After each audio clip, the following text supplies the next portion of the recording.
शासन और प्रशासन के बाढ़ पीड़ित जनता विरोधी नीतियों के निषेध में महानगर पालिका के सामने आमरण अनशन और जन आंदोलन किया गया। इस समय क्या मांग की गई, आइए जानते हैं।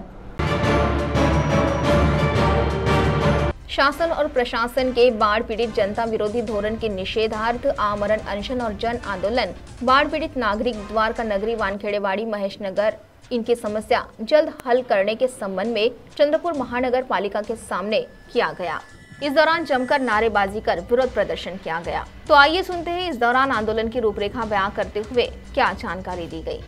1 ऑगस्ट 2024 ला महानगरपालिकेसमोर एवढी प्रचंड जनता कासाठी आली आहे। 2013 पासून या महानगरपालिकेच्या एक निर्वाचनमध्ये द्वारका नगरी वानखेडेवाडी आणि महेश नगर या ठिकाणी अतिवृष्टीचं पाणी लोकांच्या घरामध्ये घुसून त्यांची प्रचंड प्रमाणामध्ये नुकसान होत आहे। शासन प्रशासन आणि अधिकाऱ्यांना अनेक निवेदनं देण्यात आली।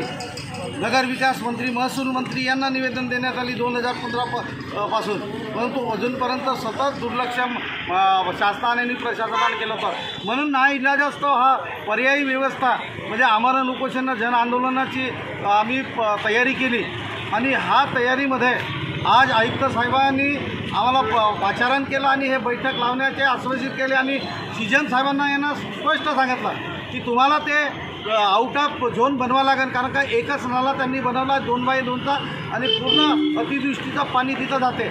म्हणून त्यांनी धानोरकर मॅडम यांनी मध्यस्थी करून शनिवारी बैठक लावण्याचे जे आश्वासन दिले तीनही लोकांसोबत आयुक्त महाजनको कंपनीचे सीएम आणि कलेक्टर साहेब हे त्याच्यामध्ये हा निर्णय बिलकुल लागणारच अशा प्रकारचे त्यांनी आश्वासन केल्यामुळे हे आंदोलन तात्पुरतं 9 ऑक्टोबर क्रांतिकारी दिनानिमित्त स्थगित करत आहोत। अगर 9 ऑक्टोबरपर्यंत हा निर्णय अगर शासनाने घेतला नाही तर 9 ऑक्टोबर नंतर तीव्र आंदोलन आम्ही हे नागरिकांना करून दाखवू अशा प्रकारचा इशारा या ठिकाणी व्हायचा होता। CTV के लिए प्रतिनिधि वैभव रियारकर की रिपोर्ट।